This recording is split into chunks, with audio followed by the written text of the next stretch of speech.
aí galera, tudo certo? Meu nome é Rômulo, seja bem-vindo ao Geocast. Bora que vai começar! O Geocast pretende ser um espaço novo, livre, independente, onde a gente possa discutir vários assuntos, não só de geografia, mas também economia, política, esporte, entretenimento, sempre de uma maneira mais aprofundada, livre e com opiniões de especialistas, mesmo que conflitantes, mas tudo para trazer um bom debate e ajudar a formar a opinião dos nossos ouvintes. A ideia é que o nosso Geocast saia pelo menos uma vez por mês. Vai depender do nosso ritmo aí de gravação e principalmente edição. Mas só acompanhar minhas redes sociais assim que sair um episódio novo. Vai ser por lá que eu vou avisar. E vai depender também do feedback de vocês, né? Vocês podem opinar, sugerir pautas, fazer críticas, tudo lá pelo meu Twitter, @rvecmiller. R de Rômulo, né? E Vecmiller é o meu sobrenome, WSKMULLER. Peço desculpas aí pela rede social mais difícil, mas eu ainda não criei nenhuma rede pro Geocast, pretendo resolver isso em breve. Beleza?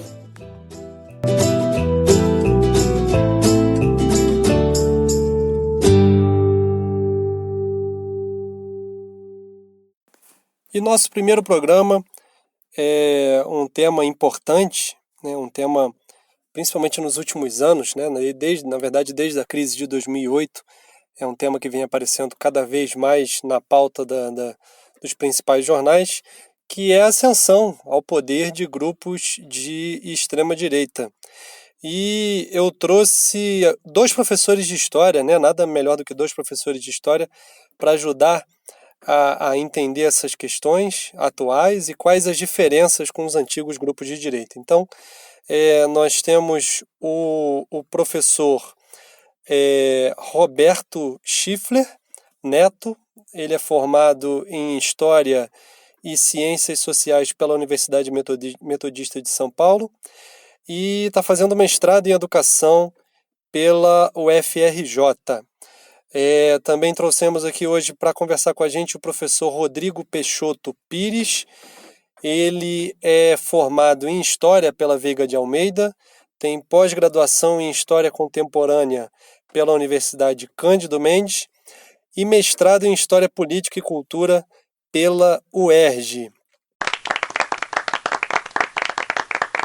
O meu nome é Rômulo Vecmiller e eu tenho toda uma formação, né, em graduação, mestrado, doutorado em Geografia pela Universidade Federal Fluminense. Bom, vamos começar.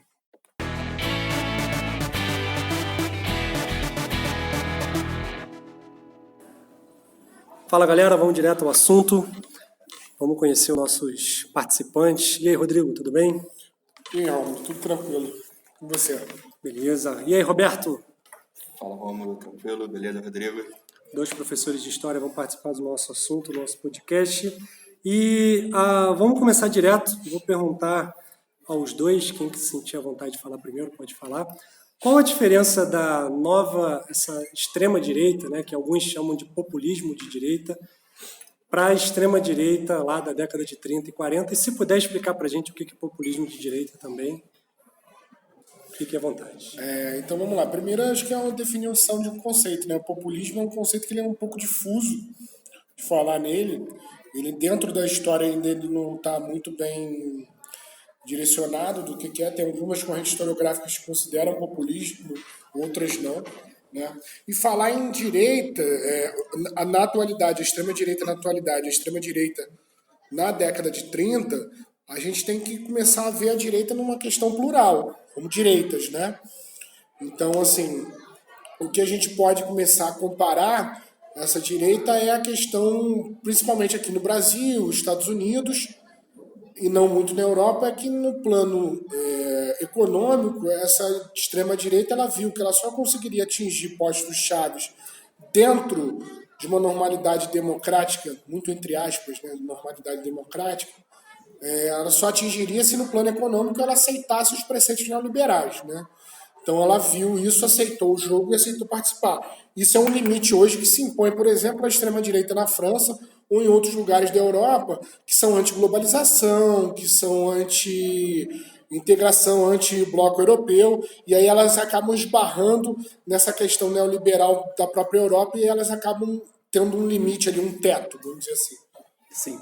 Então é interessante esse panorama que a direita no Brasil tem um cunho, como você disse, um pouco diferente dos países europeus e inclusive países americanos como os Estados Unidos, que também é anti-globalização, anti-imigração.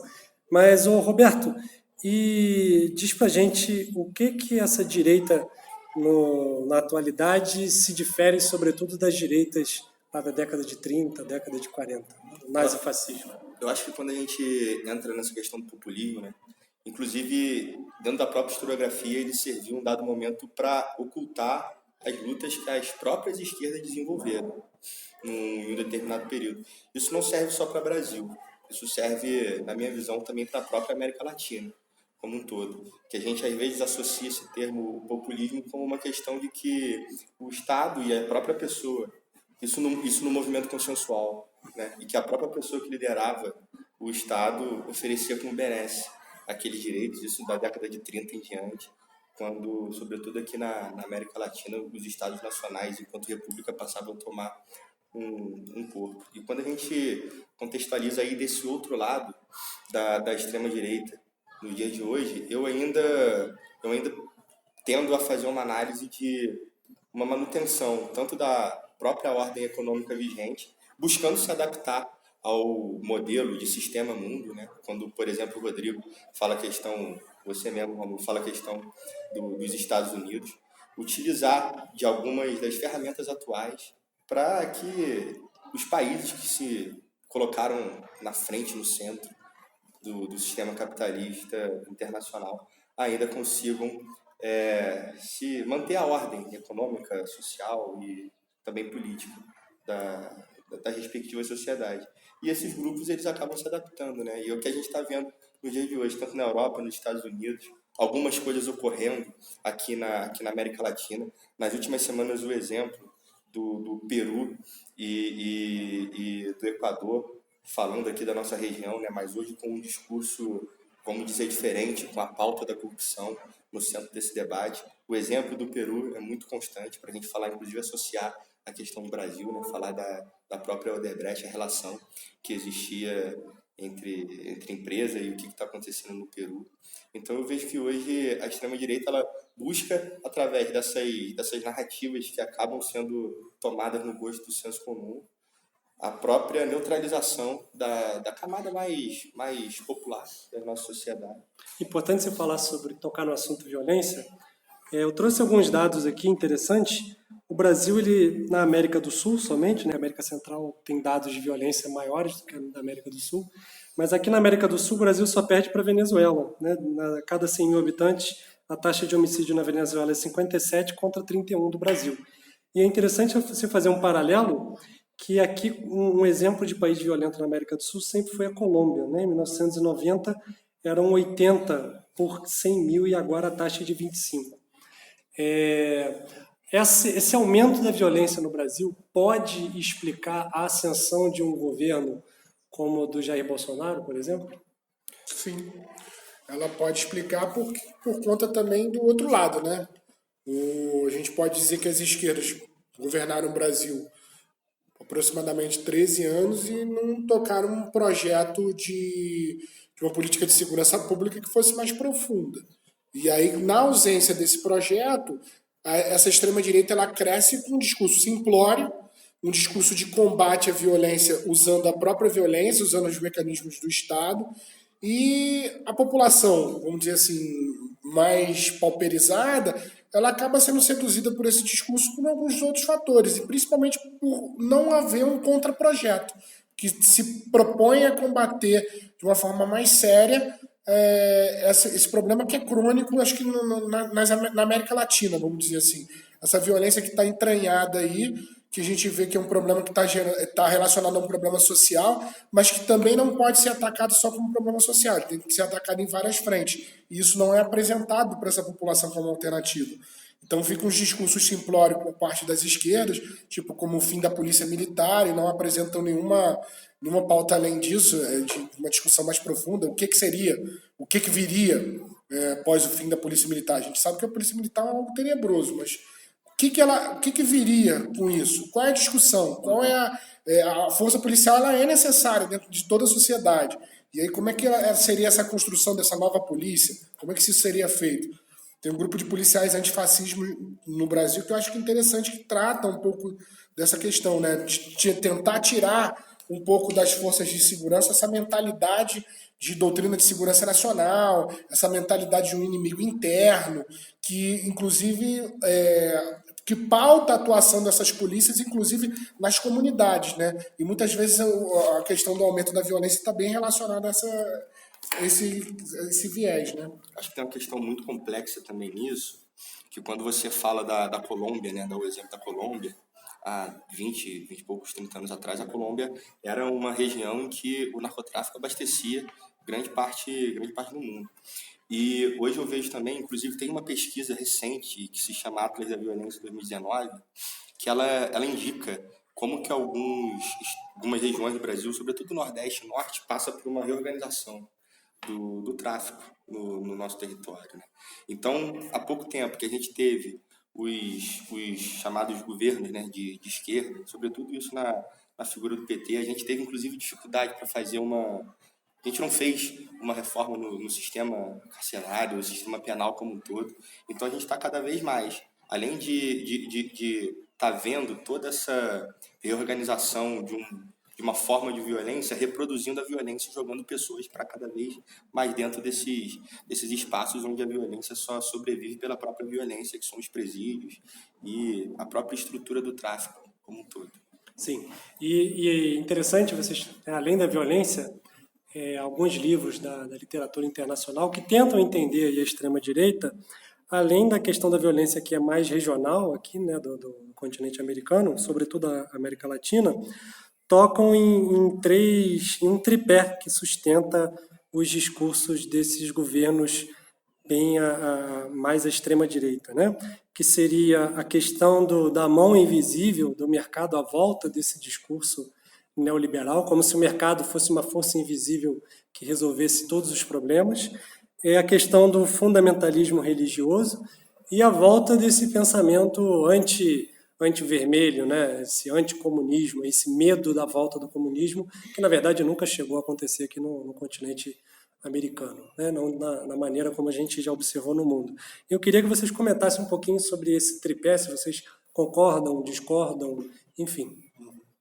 Eu analiso que ele é a base de sustentação, mas a gente fala isso da base de sustentação desde o final dos anos 70, início dos anos 80, quando começa a implementação do neoliberalismo no Chile, que aí você começa com esse tripé, né? O Chile é o laboratório do neoliberalismo no mundo. Então você começa a ditadura civil-militar do Pinochet, um excesso de violência empregado contra os opositores, um discurso muito voltado à questão da família tradicional e da questão de valores, e principalmente essa questão religiosa, né? E a questão do neoliberalismo aí, como uma forma de combater, inclusive, as esquerdas. Inclusive, o próprio Pinochet tem um livro que ele vai falar que estatismo se assimila ao comunismo e, por isso, a implementação da política neoliberal. E aí, esse tripé são os que a gente consegue chamar de neocon, né? Neoconservadores. Aí depois vem a Margaret Thatcher, depois vem o Ronald Reagan, né? Buscando essa retórica de confronto, vindo do final da Guerra Fria. Isso vai, principalmente aqui no Brasil, foi realimentado por conta dos 13 anos do governo do Partido dos Trabalhadores, né? A América do Sul como um todo com governos progressistas, e aí depois passou essa onda, né, de governos progressistas, e a própria questão lá dos Estados Unidos de um governo que tocava mais um diálogo melhor, que era o governo do Obama. Passado isso, vem o governo Trump mudando a política, e isso reflete também aqui na América do Sul de como há um crescimento dessa direita e dessa extrema-direita, um discurso forte, principalmente tendo esses três pilares aí, muito forte, né? e aproveitando principalmente o crescimento das religiões e das igrejas neopentecostais, que selam essa questão mais conservadora. Inclusive, a gente viu na última eleição de 2018 várias cenas de igrejas, pessoas tirando foto, fazendo sinal de arma, sendo favoráveis a esse programa, que na verdade é um programa da morte, não é um programa da vida, né? Ele se contrapõe à vida a partir do momento que ele prega que o combate a tudo tem que ser feito através da violência, né? E que as esquerdas seriam um grande inimigo, né? Então ele propõe uma agenda da morte. Então essa agenda da morte ela está sendo chancelada pelos neopentecostais em grande medida, mas por setores católicos conservadores também. E aí a gente vai ter que remeter algumas questões culturais, algumas questões históricas no Brasil também, que lá desde a ditadura também você tem participação de setores mais retrógrados da Igreja Católica apoiando regimes ditatoriais e uma política onde há um cerceamento de cidadania para a maior parte da população. Eu acho legal porque, independentemente se a gente fala de extrema-direita de ontem e de hoje, a gente está falando de uma extrema-direita, né?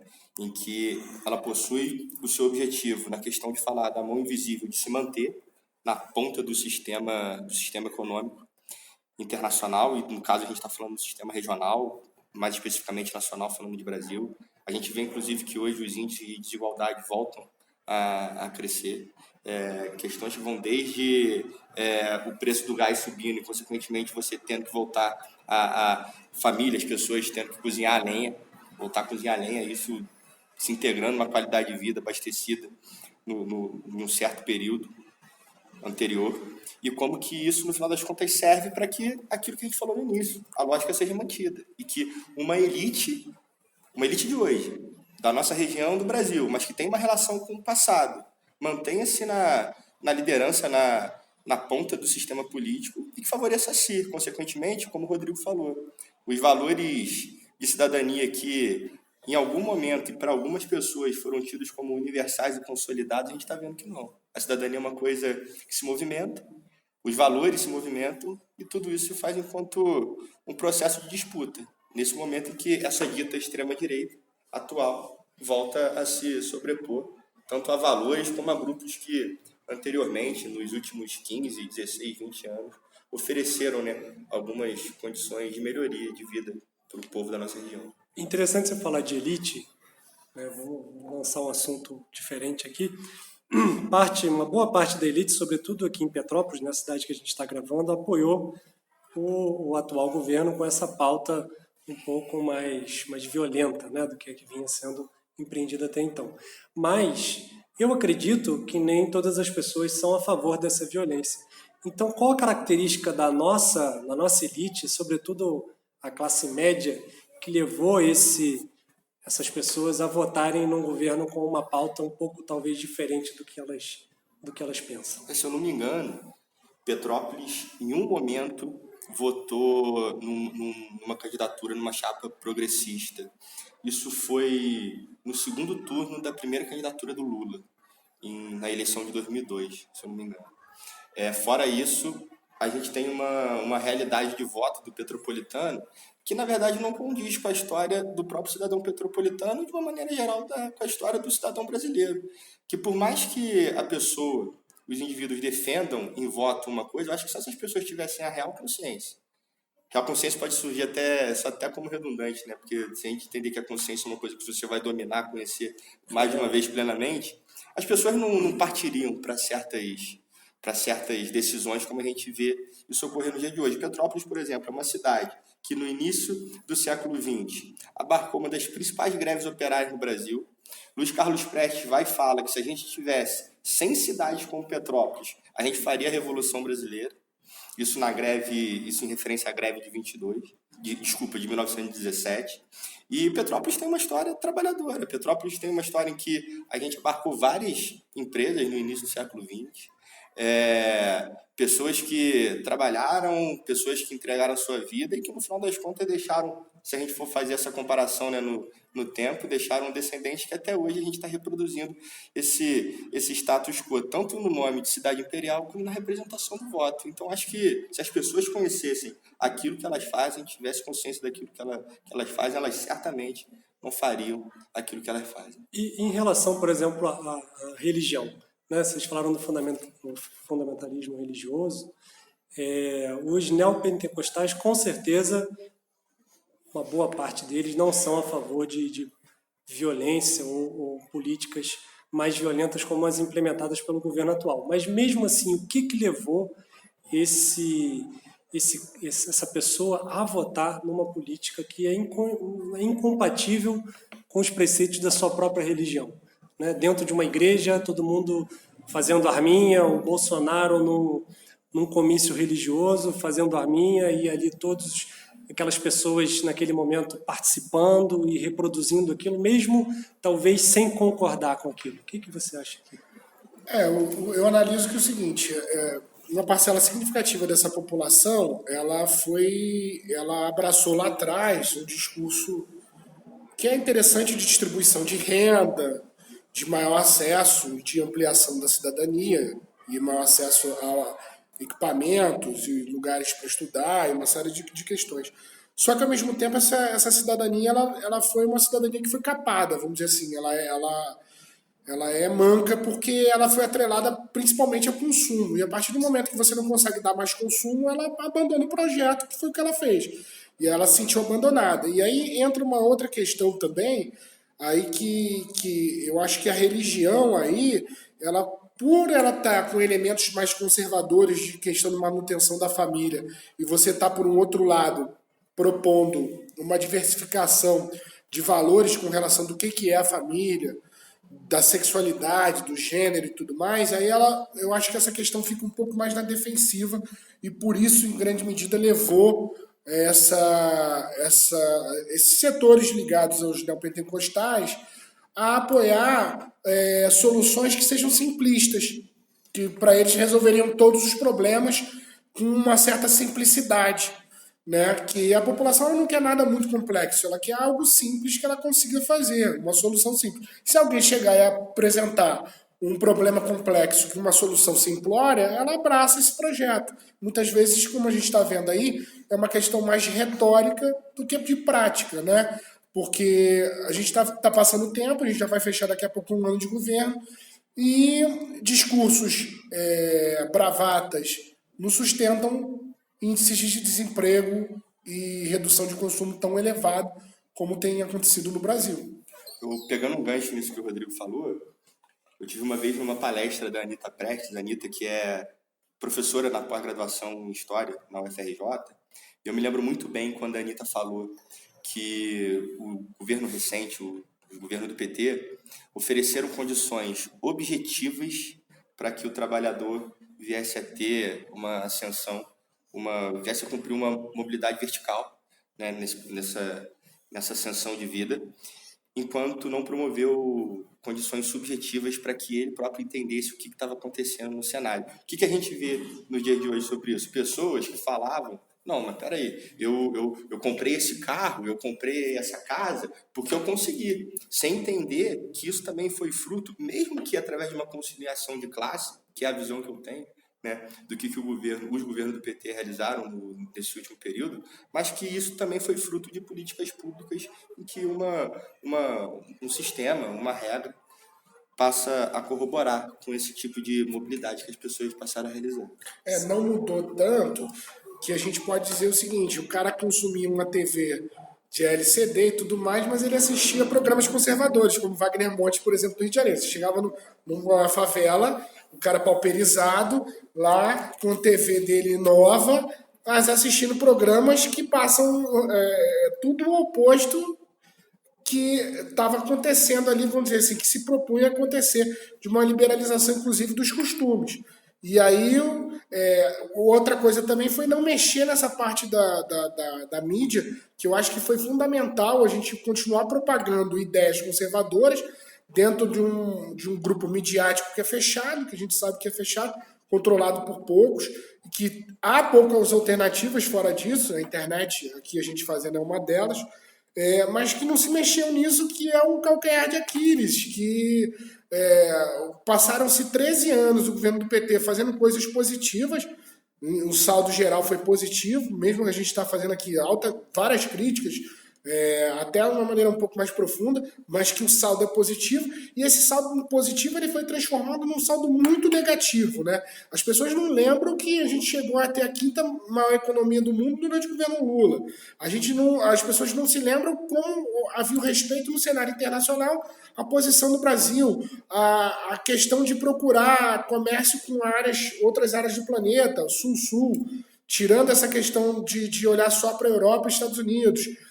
A gente estava com os BRICS andando e se criando como uma alternativa para o mundo, ou seja, havia um projeto de construção do Brasil, de uma inserção do Brasil diferente no cenário internacional e também internamente, só que a gente não conseguiu romper com, vamos dizer assim, essas oligarquias, principalmente ligadas ao setor midiático, que controlam e inclusive vão fomentar, em grande medida, essa cultura mais conservadora dentro da sociedade brasileira, né? Isso esbarra no que você falou anteriormente, que foi um desenvolvimento baseado nas classes mais pobres apenas no consumo, né? Então eles não são eles vão ser seus aliados enquanto tiverem esse direito ao consumo, né?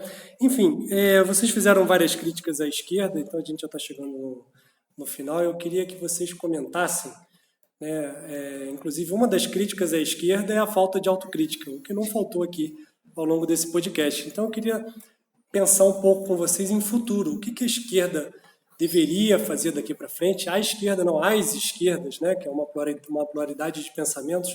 O que eles deveriam fazer daqui para frente para tentar combater, né, os cenários atuais aí de extrema-direita que nós estamos passando aqui no Brasil e futuramente voltar ao poder ou voltar a tomar decisões no nosso país? Eu acredito que primeiro as esquerdas têm que repensar sua forma de atuação. E eu acho que o governo do Bolsonaro veio para isso, para reorganizar. É o que a gente chama de dar um freio de arrumação, né? A atuação, as disputas internas, a busca por uma hegemonia incessante dentro dos próprios campos. Isso eu acho que é uma das coisas que tem que ser repensada, ter essa forma de atuação. E, principalmente, eu acho que as esquerdas elas têm que, primeiro, apresentar um projeto que seja um projeto claro para a população, que seja um projeto contrário ao projeto vigente, mas que seja claro, que propõe uma reforma trabalhista, mas com redução de carga horária de trabalho, que propõe aumento do salário mínimo. Então tem que ser uma coisa bem clara para o trabalhador entender o que está diferenciando lá no campo, não só uma luta negativa. A luta negativa contra a reforma trabalhista, contra a reforma da Previdência, esse discurso é um discurso cansativo, inclusive, que não está seduzindo ninguém ultimamente, né? Ou seduzindo muito poucos, né? E eu acho que as esquerdas também têm que repensar como elas têm que atuar.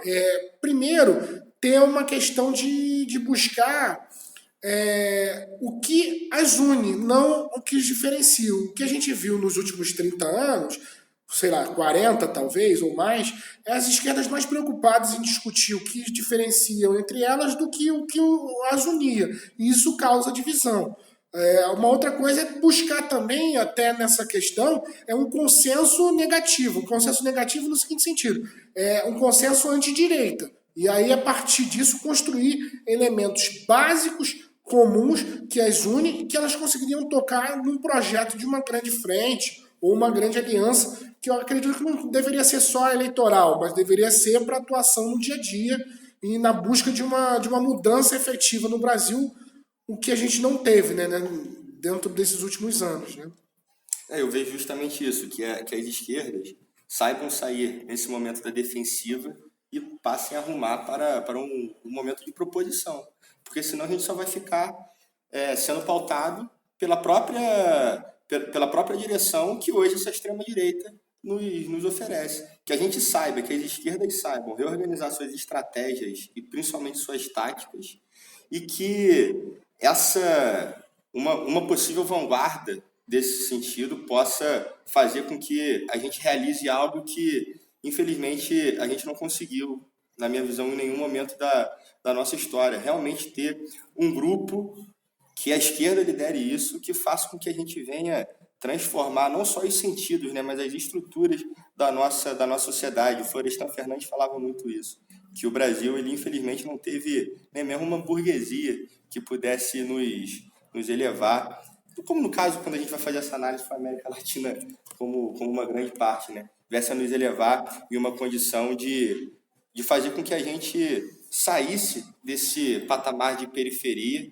essa relação sistema-mundo, e que a gente venha a pautar os nossos próprios objetivos e que a gente deixe de ter, sobretudo nos grupos ou no grupo que é hegemônico enquanto uma frente, um poder de esquerda, que a gente deixe de ter um projeto de poder e passe a ter efetivamente um projeto de nação. Porque eu acho que isso é o que mais nos importa. Reorganizar as estratégias, as táticas, sair da defensiva e vir a ter um projeto de nação. Sim, queria agradecer aos dois, mas antes da gente ir embora, para a gente finalizar, eu gosto de finalizar sempre com um momento mais polêmico. E aí eu queria que vocês dessem as considerações finais, possivelmente não ficando em cima do muro nessa pergunta polêmica, que a gente nem chegou a falar sobre isso, né? Vocês vão saber agora. A associação da esquerda com o Lula, que é uma figura que divide muitas opiniões no Brasil, popular entre o pessoal da esquerda, mas nem todos, e um ódio extremo de todas as direitas. Talvez esse sentimento anti-Lula seja um sentimento que una as diferentes direitas no Brasil. Você acha que a esquerda daqui para frente deve continuar tendo a sua imagem associada ao Lula ou procurar se afastar como se fosse uma estratégia mais visando aí um processo eleitoral? O que vocês acham? E muito obrigado pela presença de vocês. Não, valeu, Rômulo, valeu, Rodrigo, foi muito bacana passar esses minutos.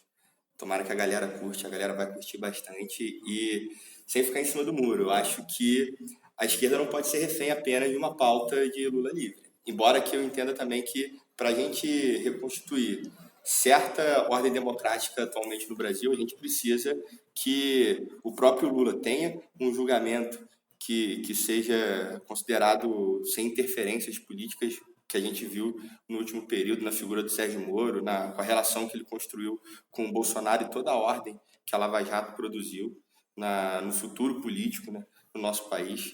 E que a gente não seja refém disso, mas que essa pauta ela tem que passar pelo nosso debate. Mas que a gente, de modo propositivo, saiba organizar novos assuntos, novas temáticas e que olhe para as reais necessidades do povo brasileiro e que entenda também que, para isso, o próprio PT, na minha visão, tem de fazer uma autocrítica e entender qual é hoje a posição do partido na estrutura política nacional.